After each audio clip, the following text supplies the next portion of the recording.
You consider yourself a law-abiding citizen. You pay your taxes, you stop at red lights, and you've never seen the inside of a courtroom.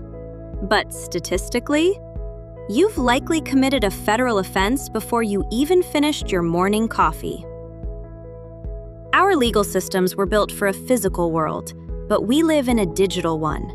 Today, we're exposing 5 small laws that turn everyday habits into technical crimes. Law 1. The Wi-Fi Piggyback. You're parked on a street, your data is slow, and you see an open Wi-Fi signal coming from a nearby house. You connect for 60 seconds to check an email. In many jurisdictions, this is legally defined as unauthorized access to a protected computer.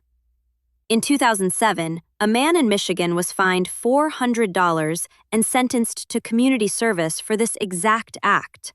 The court didn't care that the Wi-Fi was unencrypted. They viewed it as stealing computer time. Law 2. The Fake Name Protocol. Almost every website you use has a Terms of Service agreement. Most of us click Accept without reading. But buried in those documents is often a requirement to provide accurate and truthful information.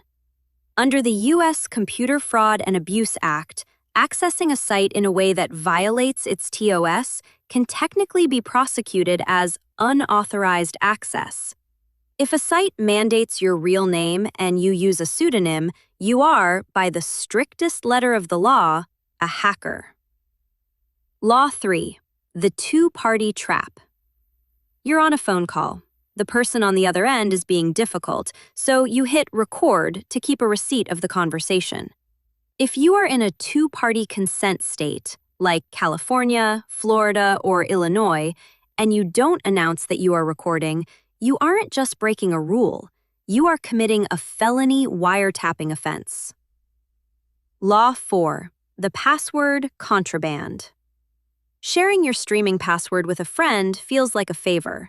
To the legal system, it's fraudulent access. While companies now use tech to block this, the legal precedent is darker. In 2016, a federal appeals court ruled that sharing passwords constitutes a violation of the CFAA because it bypasses the company's intended security gates. You aren't just sharing a movie, you're conspiring to circumvent access controls. Law 5. The Happy Birthday Legacy. For decades, singing Happy Birthday in a restaurant was technically a copyright violation. Because the song was private property, a public performance required a royalty payment to Warner Chappell Music. This is why chain restaurants invented those awkward, high-energy, custom birthday songs. It wasn't about branding, it was about avoiding a massive lawsuit from a music conglomerate. We live in a world where the law moves slower than the technology it tries to regulate. You aren't a criminal by intent, you're a criminal by evolution.